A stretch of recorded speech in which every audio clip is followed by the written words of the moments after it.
Oi, pessoas! Tudo bem com vocês? Como é que vocês estão? Espero que todos estejam bem, hein?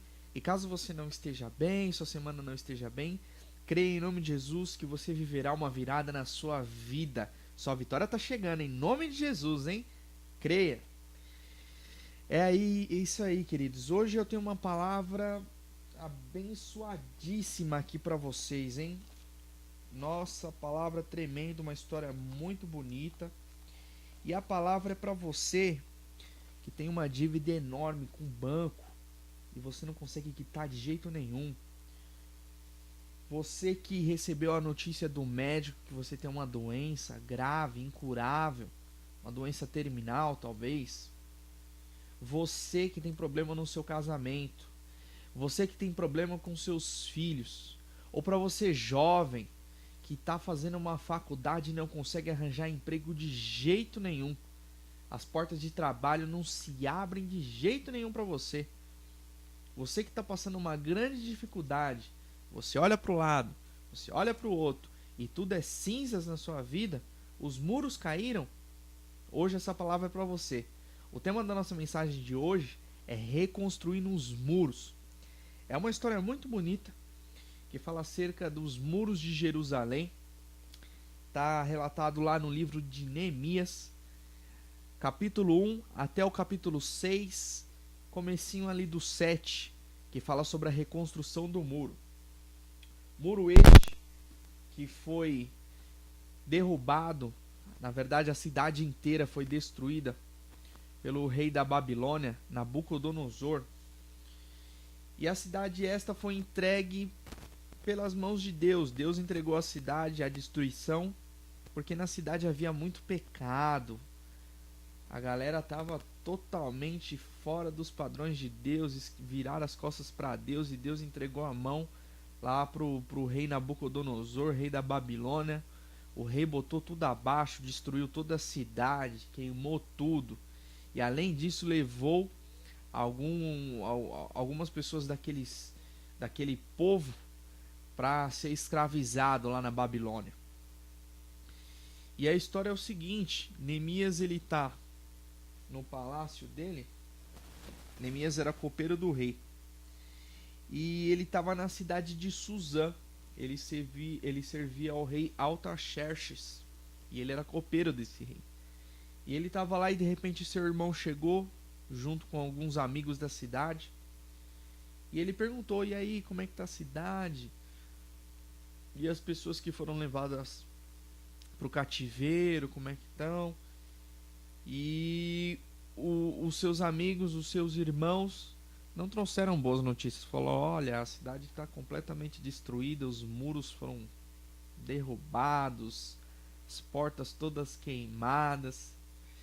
E nisso Neemias ele chorou, ele clamou, ele se entristeceu, ele caiu no chão, ele simplesmente entristeceu no seu coração. E hoje eu vou dar 5 passos que você deve tomar para você ter a vitória na sua vida e você conseguir reconstruir os seus muros. Amém? Primeiro passo, você deve chorar. Neemias, quando recebeu a notícia de que sua cidade estava destruída, sua cidade natal, cidade onde seus pais estavam sepultados, Neemias ele ficou extremamente chateado, ele chorou, ele pranteou por dias. E você deve chorar, queridos irmãos. Só que o segredo está aí. Neemias ele chorou, mas além dele chorar, ele chorou e não murmurou. Isso mesmo. Ele clamou e não reclamou.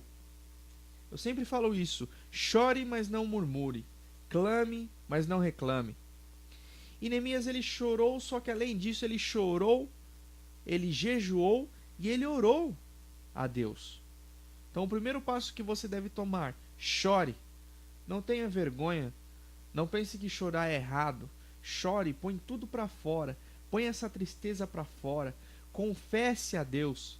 Quando Neemias ele chorou, quando ele estava orando a Deus, no momento que ele estava orando e chorando, ele pedia perdão pelos pecados que o povo de Israel havia cometido e pediu perdão dos pecados dele também. Então chore aos pés do Senhor, peça perdão de alguma coisa que você tenha feito, algum irmão que você tenha magoado, alguma mentira que você tenha contado. Chore, não questione a Deus, não reclame, Deus, por que você fez isso? Porque eu estou desempregado, porque eu estou passando por essa situação, não é justo, porque o Senhor permitiu. Não, queridos. Você deve chorar, mas você deve pedir perdão a Deus dos seus pecados. Você não deve reclamar. Esse é o primeiro passo. E Neemias, ele chorou por dias, e ele orando. E Neemias, ele entrou perante a presença do rei, e o rei acabou percebendo que Neemias estava triste. Porque Neemias jamais havia se apresentado perante a presença do rei triste. Essa foi a primeira vez. E o rei percebeu isso. E o rei falou: Neemias, por que seu semblante está triste? Seu coração está amargurado? Aconteceu alguma coisa? Você está doente? E Neemias, ele foi e confessou ao rei. Ele falou: olha, rei, acabei de receber a notícia dos meus irmãos, dos meus amigos lá da minha cidade natal, que a cidade foi inteiramente destruída. Tá tudo queimado, tudo só pó, cinzas, o muro foi derrubado. E o rei disse a Neemias: Neemias, e o que você quer que eu te faça? E Neemias, ele orou a Deus, pediu a direção de Deus. E ele falou: olha, rei, eu queria que você me deixasse ir para tentar reconstruir a cidade, a minha cidade natal. Gostaria de ir para lá. E o rei falou: claro. E eles pactuaram lá o tempo que ele iria ficar, quando que ele iria voltar. E Neemias, ele foi mais ousado. Ele falou: olha, rei, ele fez mais um pedido. Eu gostaria de pedir algumas cartas ali para o pessoal, por onde eu vou passar, por aquele reinado. E eu preciso de algumas cartas para que eles me deixem passar por aqueles reinados até eu chegar à minha cidade. E também eu queria uma carta para dar para Asaf, que era o guarda da floresta, para que ele me fornecesse madeira para eu construísse algumas portas. E o rei assim fez, deu as cartas para ele e tudo.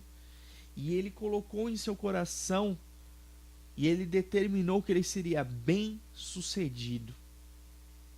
Ele clamou e orou a Deus e falou: Deus, eu peço a ti que o Senhor me faça bem sucedido.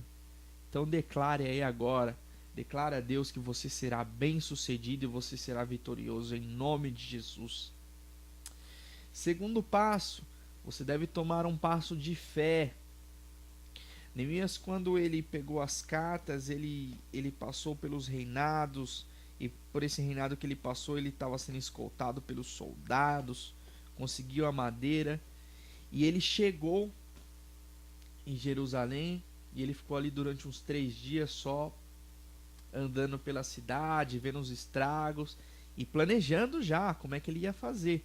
Ele não bateu de cara, e ele viu a dificuldade. Ele não viu a cidade destruída, ele falou: puxa vida, ele não, ele tomou um passo de fé. Assim que o rei deu as cartas para ele, ele já partiu, já foi na floresta fornecer madeira e tudo mais. Então depois que você chorar, que você orar a Deus, que você clamar, que você pedir a direção de Deus e pedir perdão dos seus pecados, você deve se levantar, tomar um passo de fé e seguir rumo à sua vitória. E Neemias, ele seguiu, ele chegou lá na cidade, estava tudo destruído. E no que ele chegou lá, ele reuniu os seus irmãos e os seus amigos e o povo daquela cidade, disse: olha, vamos reconstruir a cidade. Vamos colocar tudo para cima de novo. Vamos erguer tudo.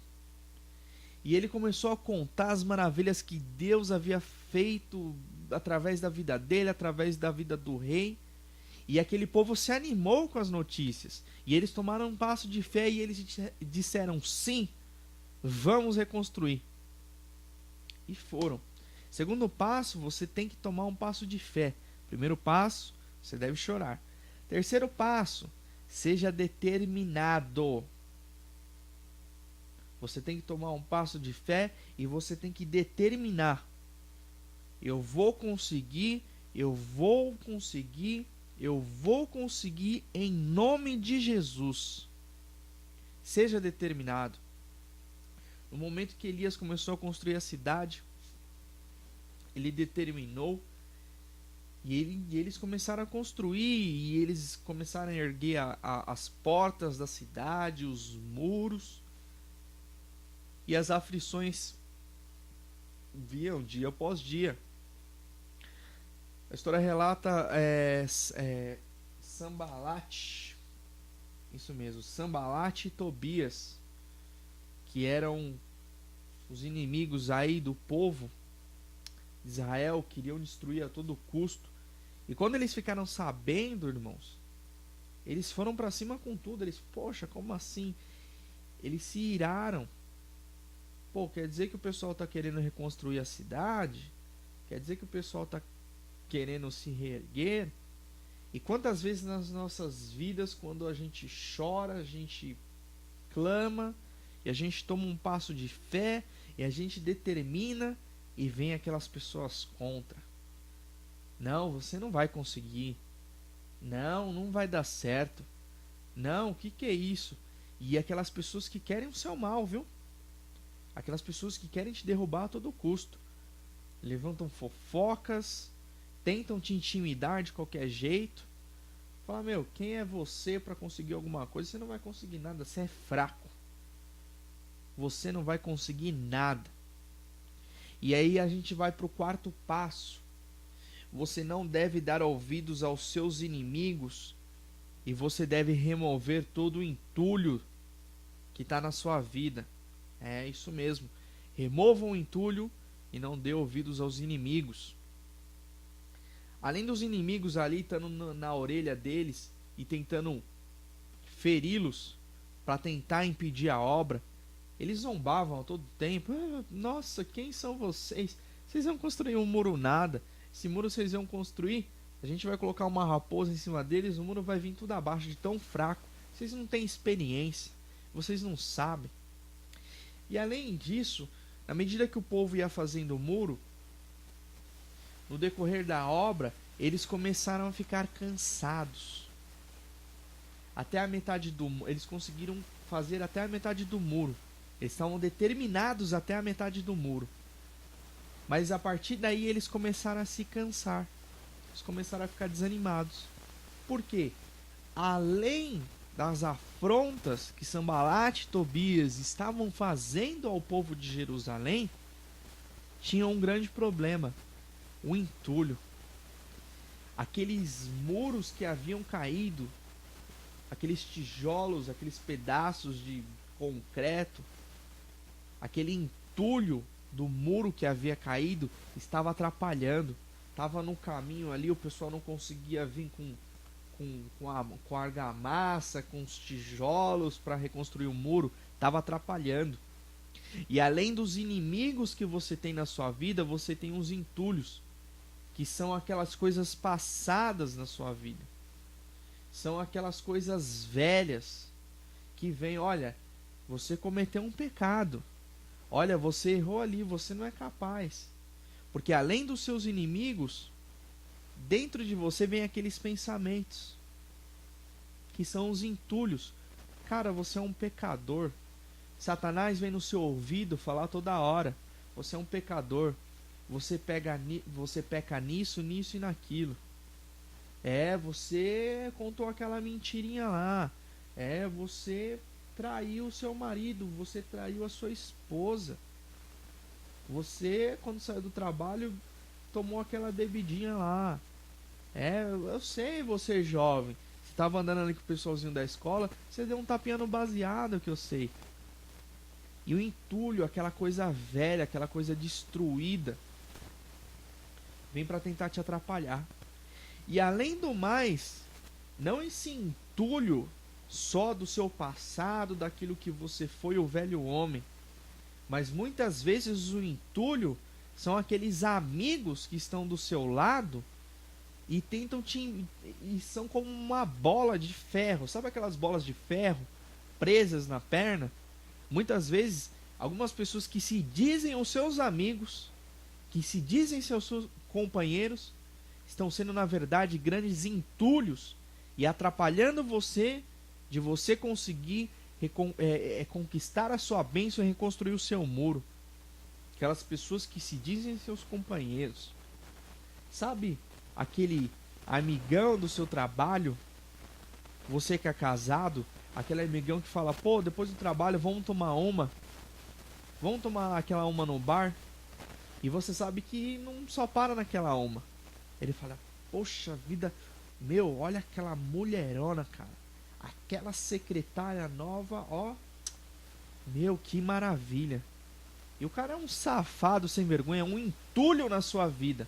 E você deve saber identificar os entulhos da sua vida para você retirá-los da frente, para que você consiga ter forças para reconstruir os seus muros. Aquela amiga que vive te mandando coisa no WhatsApp, homem pelado, imagens pornográficas, fica tentando te atiçar, falando, olha aquele cara, que gatinho, tal. Aquele cara da sua faculdade que toda hora quer fazer um happy hour com você de sexta-feira, que fica fumando um baseado do seu lado e toda hora te oferece. E isso mesmo, aquele cara que só... Sabe aquela vizinha, aquele vizinho que você tem fofoqueiro, que todo dia ele tem, toda hora na verdade ele tem uma fofoca nova para te contar? Ele está sendo um entulho na sua vida. Ele está te atrapalhando de você conseguir a sua bênção. Ele está sendo como uma trave na frente dos seus olhos. Você às vezes não consegue enxergar para você continuar seguindo. Então você deve remover os entulhos da sua frente para que você consiga prosseguir, para que você tenha forças. Porque muitas vezes você está ali a um passo da sua vitória, porque nesse momento que eles começaram a desanimar, que eles começaram a ficarem fracos, eles já estavam na metade do muro. E eles viram que esse entulho estava atrapalhando. Então o primeiro passo é, você deve chorar. Segundo passo, tome um passo de fé. Terceiro passo, seja determinado. Quarto passo, remova o entulho. E no momento que eles foram construindo, Sanbalat e Tobias tirando um barato, e a guerra era tão grande que numa mão eles tinham uma colher de pedreiro ali para passar argamassa, para colocar o bloquinho lá, e na outra mão eles tinham a espada. Porque a guerra estava tão grande que os inimigos planejavam atacar eles no momento que eles estiverem ali distraídos. Mas Deus, queridos, é tão poderoso, Deus é tão forte, que Deus, ele frustrou o plano dos inimigos e ele está frustrando os planos dos seus inimigos agora. E você tem que vigiar. Além de você remover os seus entulhos, você tem que vigiar. Você tem que se proteger e você tem que ser dependente de Deus. Você tem que ali, ó, construir os seus muros, mas estar pronto para enfrentar o inimigo, porque o inimigo ele não vai ficar parado não. Ele não vai ficar olhando você conquistar a sua bênção, ele vai querer te atacar hora após hora, momento após momento. E você tem que ser firme. Uma mão você tem que estar reconstruindo, mas na outra mão falando, olha, Satanás, em nome de Jesus, maior é o que está dentro de mim do que o que está no mundo. E meu Deus é poderoso, e em nome de Jesus, aquele que é fiel e que prometeu a minha bênção, ele é fiel e vai cumprir. E ele não falha. Queridos, quinto e último passo, seja grato a Deus. Quando eles terminaram a construção do muro, eles ergueram as portas, a cidade ficou a coisa mais linda. A cidade ficou uma cidade grande, perfeita. Os portões portões de madeira, aquela madeira bonita, envernizada, aquele portãozão potente, aqueles muros enormes, sabe? Aquela cidade maravilhosa. Os refugiados da Babilônia começaram a voltar, os exilados começaram a se achegar à cidade e tomar posse das suas terras novamente. Ficaram encantados com a cidade. E depois da reconstrução da cidade, quando tudo ficou pronto, e quando os inimigos viam que a cidade ficou fortificada e pronta, e aqueles seguranças nas muralhas, porteiros, e quando o povo de Jerusalém viu, e Neemias viu que a cidade estava completa, eles oraram e agradeceram a Deus. Eles foram gratos a Deus. Jamais, queridos, quando você alcançar a sua bênção, se esqueça da luta que você passou e que Deus estava ao seu lado. Deus muitas vezes estava carregando no colo. Deus é aquele pastor que não te que faz que não falte nada a você, que guia você em pastos verdejantes. E ainda que você ande pelo vale da sombra da morte, você não temerá mal algum, porque Ele estará contigo. Ele é seu escudo protetor. E Deus está contigo no momento da sua batalha, no momento da sua luta. Mas quando você vencer, jamais se esqueça que foi Deus que te colocou aí, foi Deus que prometeu isso para você e foi Deus que te deu a vitória. Foi Ele quem te deu a vitória. Seja grato a Deus. Agradeça a Ele todos os dias pela sua bênção. Quando você alcançar e você que já alcançou, jamais se esqueça. Não pense que você conseguiu tudo isso com as suas pernas, com a sua inteligência, porque você estudou, porque você ficou de madrugada estudando, porque você se sacrificou, porque você pegou ônibus, metrô. Não. Deus estava ali com você a todo momento. Deus te dava todo dia um ar para você respirar e um fôlego de vida para você continuar andando. Deus te livrou das mãos dos seus inimigos e te fez vitorioso. Então seja grato a Deus. E em nome de Jesus, eu profetizo na sua vida que você será vitorioso, que você enfrentará essa luta, que você será determinado, que você tirará os entulhos da sua vida e que você alcançará a sua vitória em nome de Jesus. Fique com Deus, queridos. Deus abençoe e até uma próxima. Um abraço a vocês. Tchau, tchau.